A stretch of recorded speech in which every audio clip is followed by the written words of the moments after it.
All right, so here we go. So in order to do the assignment, the teacher or the test average one, there are a few things you need to recognize. Obviously, you'll need 2 for loops because I put that bolded in the example. You need to allow floats to be inputted for grades, and your output needs to look like the example. So the example, I'll throw that on the screen for those of you who are going to watch this later. It needs to look like this.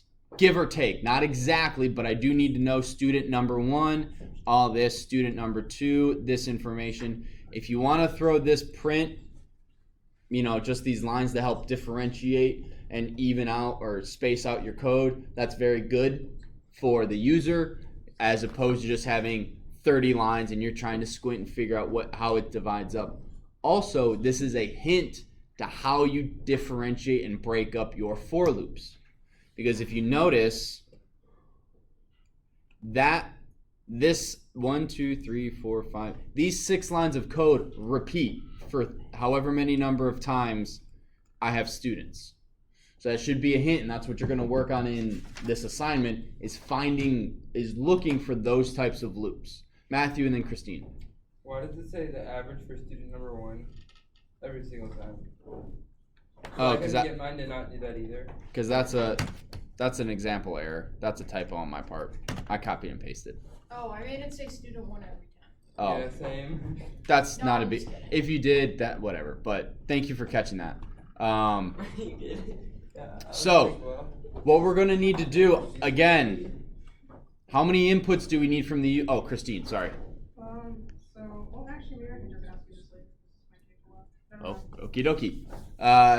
Yes, Matthew. 2 inputs. We need 2 inputs, so you're gonna have probably students is an input, and you're gonna have tests as an input. Again, I'm not doing the whole thing, but this is what you guys should do in homework, is kind of just look through the example before you start coding a thing. You should be looking at your piece of paper, finding, okay, how many loops am I gonna need? How many inputs? Okay, I gotta make sure it's a float, so circling all of these little things, and then as well as looking at the example and seeing what you can figure out from there in the example. And what do I mean, what can you figure out in the example? Well, in my for loop, I'm gonna need this information, a line. I'm gonna have to ask for 3 tests, and then I'm gonna have to display the average. The average for the student, I don't know if you guys noticed, resets for every student. So that means in the for loop that dictates students, you need to have the average equal 0. So briefly, you're going to have a for loop for the students. And at some point, we're going to have a for loop for the tests. But I don't know. So for loop for the students, in which I'm going to print student number, followed by \n, and then a bunch of that. And then I'm going to jump over student number. Okay, so now probably stu average is 0. Now what I need? Now I need a test number. So I need a test is going to be an input. And then stu average, probably stu average is going to plus equal test. Well, and then I need to display, so then print average for student, something like this. And then at the very end, I need the class average. So the class average is going to be, you can do this one of 2 ways. Now, if all of you guys have 2 tests, what are the 2 ways that I can get the average? I can take all 2, 4, 6, 8, 10, 12, 14. I can take all 28 tests, right? Because each one of you have taken 2 tests. 14 times 2 is 28. And then divide it by what? The length of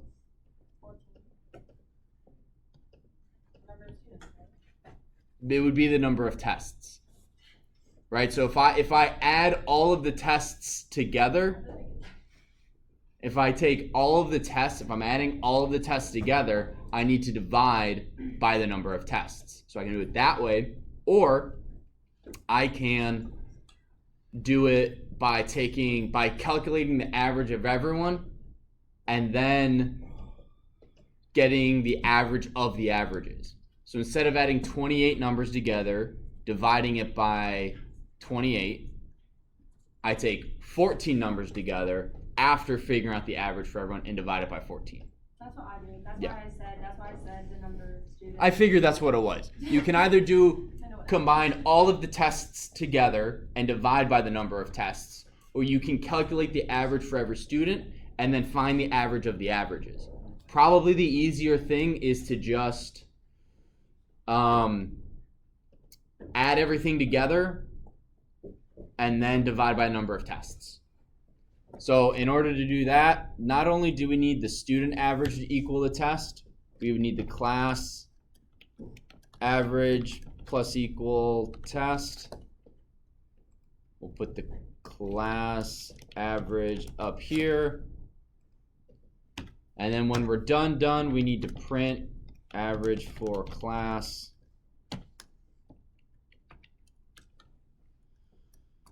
comma, and then we're going to do class underscore average divided by what? The number of students. The test. Oh wait, divided by brackets, the number of students times the number of tests. Yes. Or alternatively, could you also add the once you're done with the interior for loop, could you add the student average to class average and then just at the end divide class average by students? Okay. Yeah, one of the two ways you could do it. So this is the skeleton. Obviously this won't work right now because it's very bare bones, but this is basically what you need. You may need to format something, or you may need to change it, or change how it looks or whatever. But no, because this is one will be saved online and two in the video. I want you guys to get used to looking online for stuff, not just taking pictures. But does this make sense how I slowly broke this down? Do you guys have any questions on why I did what I did? I have questions.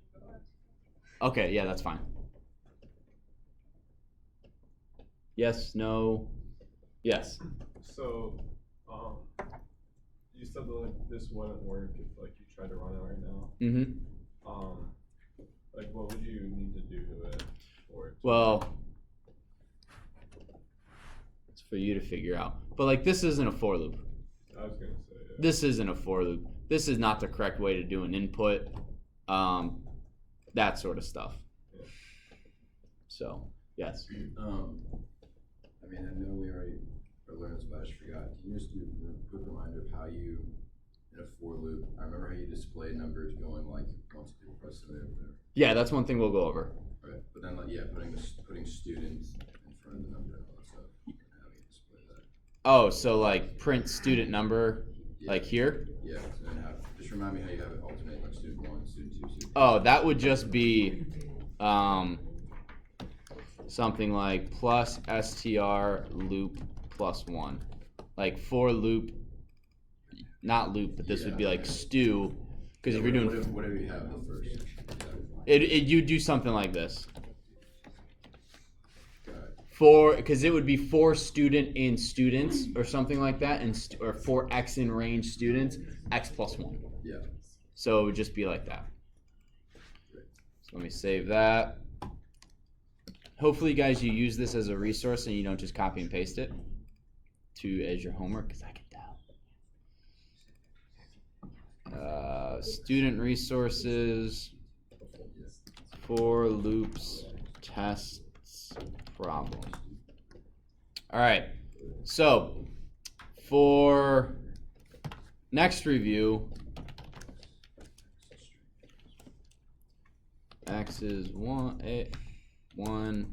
y is hello, z is 15, as I type 34. Okay, so I want these all printed on the same line. What are the two commands we learned last week that we can use with print? Thomas, give me one.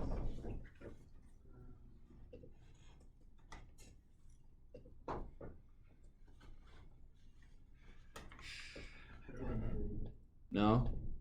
Luke, do you remember? Was one of them class? No. No. No? Was it Zeke. end? End was one of them. And what does end do, Luke?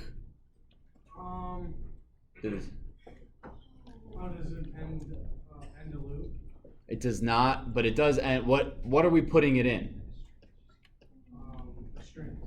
Close. What? Putting in Yeah, no. Yeah, we're at what ends the print. The print line. Well, it doesn't end it. It's what is put at the end of the line. I actually don't remember that. You don't remember that? Okay, sorry. All right. Well, that's why we're going over it today. Do you have a question, Camden? No, I have Do you have the answer? What about you, Libby? I know the other part of it. All right.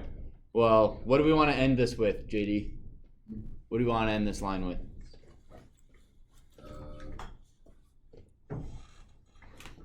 We'll just say end with a smiley face. Smiley face. All right, and what's the next one, Camden? separate. Like this? No. What is it? Sep. Sep.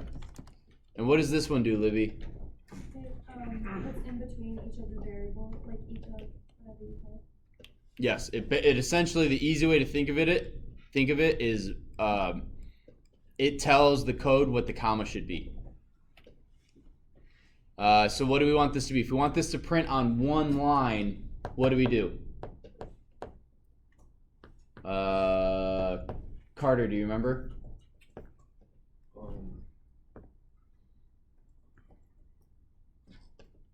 Isn't it like parentheses, and then it's like space parentheses? Not parentheses. Oh, I mean, quotation marks. There you go. Quotation marks. Oh, so this is...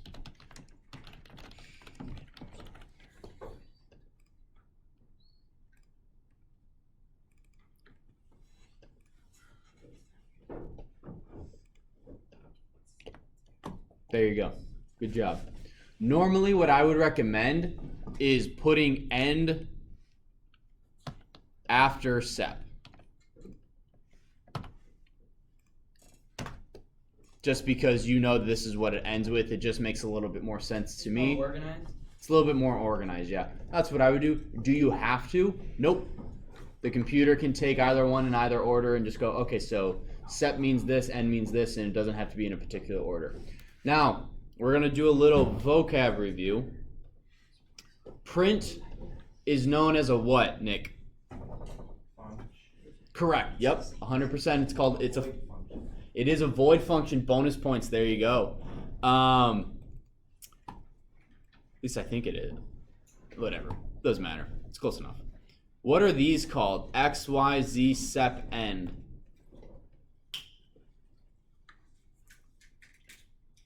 Livy? Variables. What? Variables. Yes. What else? What? Arguments. Yes, and there's so arguments, or there's one more word. Condition. Not conditions. Starts with a P. No. Parameter. Parameter. There you go. So what'll happen is sometimes it'll say, and I don't know the difference, it'll say missing required argument. That means if you define a function, define fun one.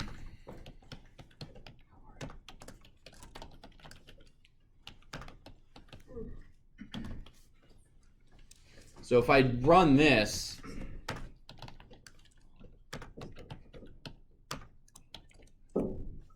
what's my error?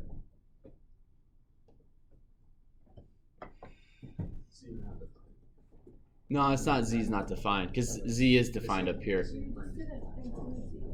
I didn't include Z, so this is what'll happen.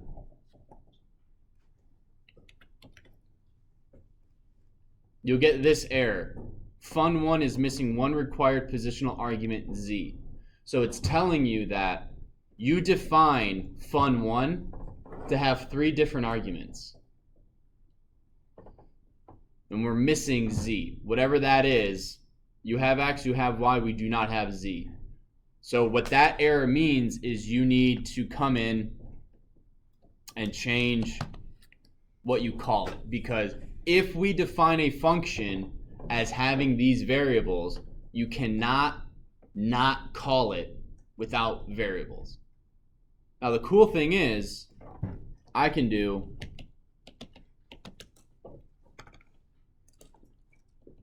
Van? What about input? You don't necessarily have to give it the variables. What do you mean input? Like for input, if you don't give it any arguments as you're writing input, then it will just do a basic input. And so you don't need a string. Not for that function. You can code it. Okay. With the, one way you could they probably do that is with the type error. Is with execution Except handling. error? I mean, Yeah, the error Exception handling, handling. which is what we're going to learn later this week. Because you can code it that way. Yes. You missed supremacy after 1. Oh, thank you.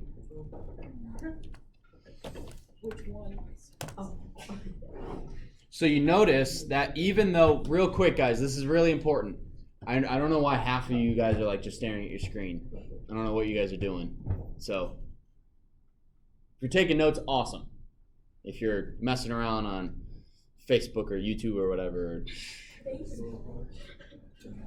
I'm older than you guys, okay? I love Facebook. I use it. It's how I keep up with all my extended family. I'm deleting my I got Facebook just for sweepstakes, so I'm deleting. I'm trying to delete it. Good luck. For like gaming stuff. Anyway, That's why my brother got Facebook. if you use MySpace? That exists Like still? as a joke, but like. Oh. I have That an account. that company was sold for like $70 million, and the next time it was bought for $3 million. So the person who bought it, $3 million. So I think it's something crazy like that. So the person bought it, MySpace tanked, and when they sold it again, they lost like, Wasn't it dangerous or something? I don't know, everything. Line one. I know, but wasn't there like a massive scandal? Isn't that like Yeah, I don't know. All right, but guys, we're getting off topic here. Come on. Is this all in the video? Yes.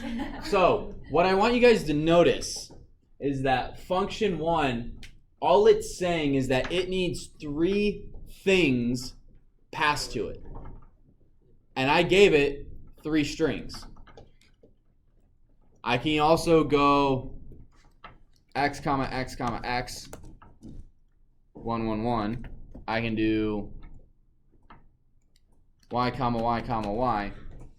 And it's still going to work. As long as I give it 3 different arguments or parameters, it will work. I can hard code them to be strings. I can have it be variables. Now the reason that works is because fun 1, again, we're going to go back to my pigskin and football analogy. If I'm throwing a pigskin to Matthew and he calls it a football, is he still going to be able to catch that? Yeah. No. Matt, come on. Right? But it's just the way functions are used. Yes,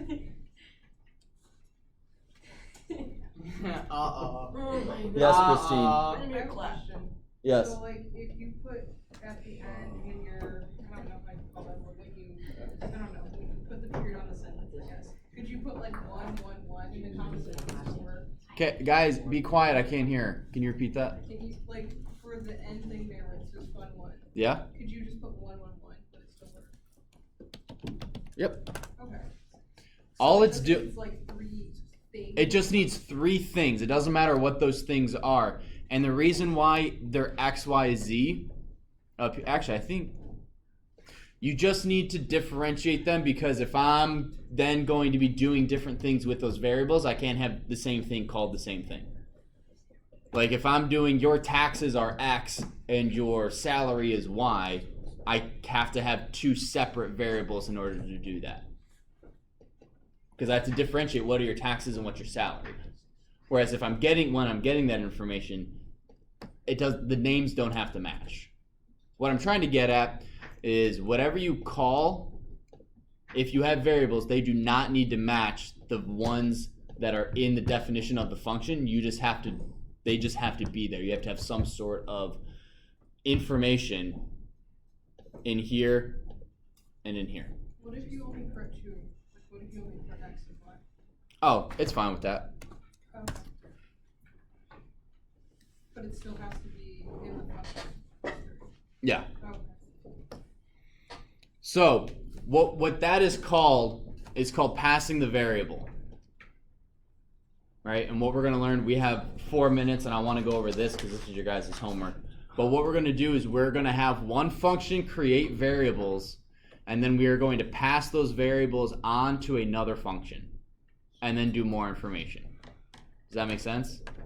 Okay, not today, because I want you guys to do this, and I want to go over this. So, I'm going to stop recording.